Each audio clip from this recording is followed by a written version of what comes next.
What's up, guys? What's going on? So today we're going to be talking about a very outlandish theory that I have, and that's in regards to the master of Baylan Skoll. So if we take Baylan's age around maybe 55, then I think he's about 5 to 10 years older than Anakin Skywalker. So this takes him all the way back to the prequel trilogy during the Clone Wars, where he was maybe 5 to 10 years older than Anakin. If we go to episode 3, where Baylan was, supposedly, according to Empire magazine, a survivor of Order 66 by disappearing into the unknown regions, and from there, I believe personally he had Shin Hati as his daughter, or maybe he found her or whatever, but there's no way that she has been at the Jedi Temple, because she's way too young looking. She'd have to be like 30 or something, and she doesn't look 30, she looks like 20, right? So that's that.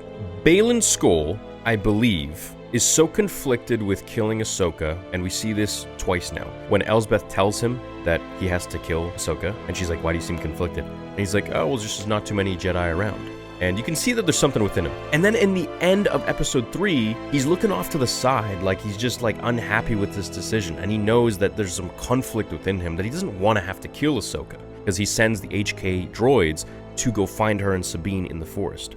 And he's just off to the side, and he's not looking too happy about it. He's like looking down, looking to the side, and you could tell this is foreshadowing that there's some turmoil inside. He's not happy. And if you take this with what he said to Elsbeth, you get the idea. I think it's much more than Baylan being remorseful about killing a fellow Jedi because he used to be one. I think it has more to do with the fact that Ahsoka holds a very special place in his heart because of how much he respects his master. I believe, this is my theory, that Plo Koon was the master of Baylan Skoll. And I believe once Baylan, during Order 66, wasn't able to have any more communication with Plo Koon after Plo's death during Order 66, he escaped to the unknown regions. And maybe this was training from Plo, maybe this is something Plo told him to do. If something goes wrong, this is where you go.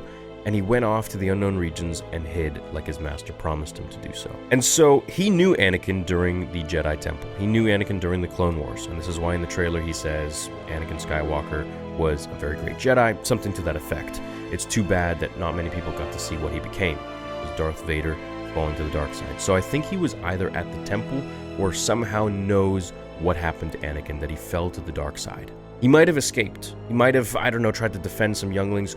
Who really knows? Maybe Shin Hati was a youngling that he did take with him. I'm really uncertain, but the theories can go anywhere in any direction. Baylan Skoll has an orange lightsaber. There's only one other person besides Cal Kestis who had a orange lightsaber in Legends, and this primarily comes from the game Star Wars Jedi Power Battles, which was on PlayStation 1, I think. And in that game, Plo Koon had a orange lightsaber. You also see a lot of like fan art with him with an orange lightsaber, and in Legends he was able to shoot Force Lightning, which was called Force Judgment.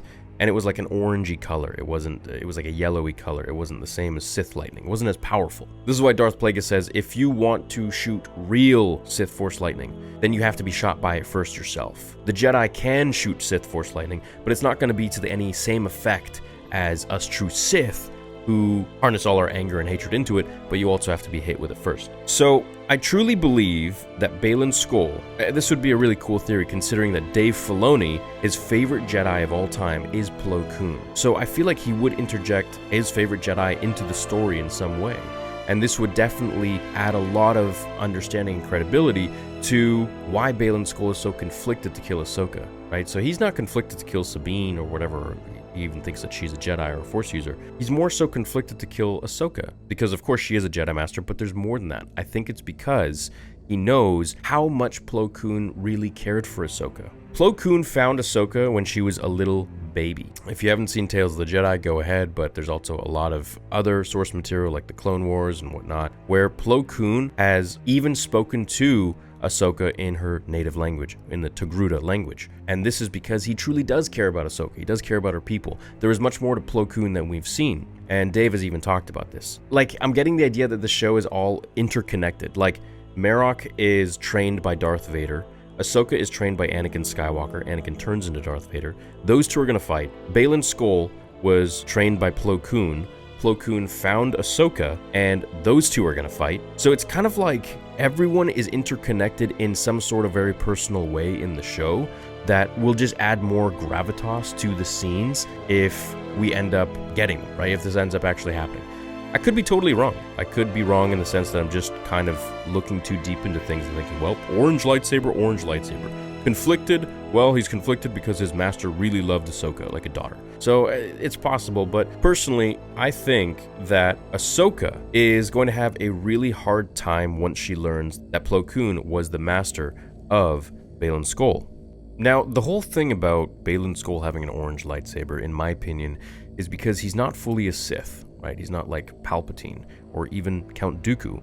He is a Jedi. He started out as a Jedi, and he has these perhaps different beliefs now after Order 66, or maybe he always had them, that once his master died, he kind of just started to imbue more of the dark side within his teachings, within his practices into the Force.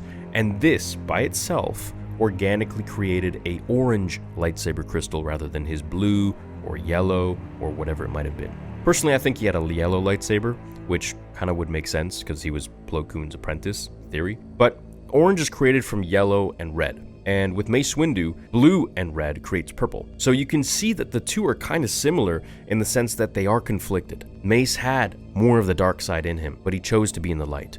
Baylan had a lot of the light side in him, but he chose to be in the dark. So it was like this constant amalgamation of, I think, both sides of the Force that they're using to their advantage. And I think this is, in my opinion, the most well-rounded Force user. You know, forget the Jedi who are just one way and the Sith who are just one way. I think an in-between, like Mace Windu and like Baylan Skoll, is really where it's at. Now, Baylan obviously went on to become a mercenary and did his own thing once Order 66 happened. The reason for that? Well, I don't really know. Maybe it was just, you know, his only way to survive, perhaps. That's how he could get around. Or maybe he had these complete different understandings of the Force that he wanted to explore, and he just wanted to dive into this darker sort of realm, or he had these dark emotions all the time, all throughout his life, but he wasn't able to really fulfill them or exercise them because of being in the Jedi Order.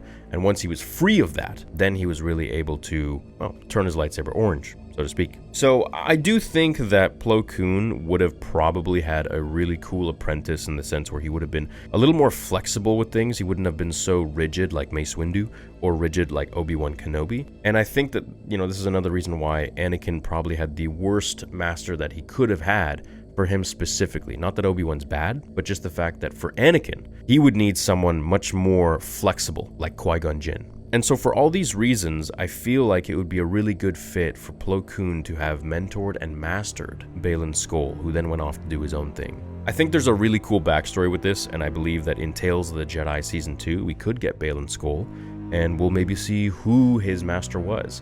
Now, I could be totally wrong, and maybe he and Shin Hati are actually from the High Republic, because they look to be kind of, well, I'm not going to say ancient, but they just wear different clothing than a typical, you know, Force user has ever worn.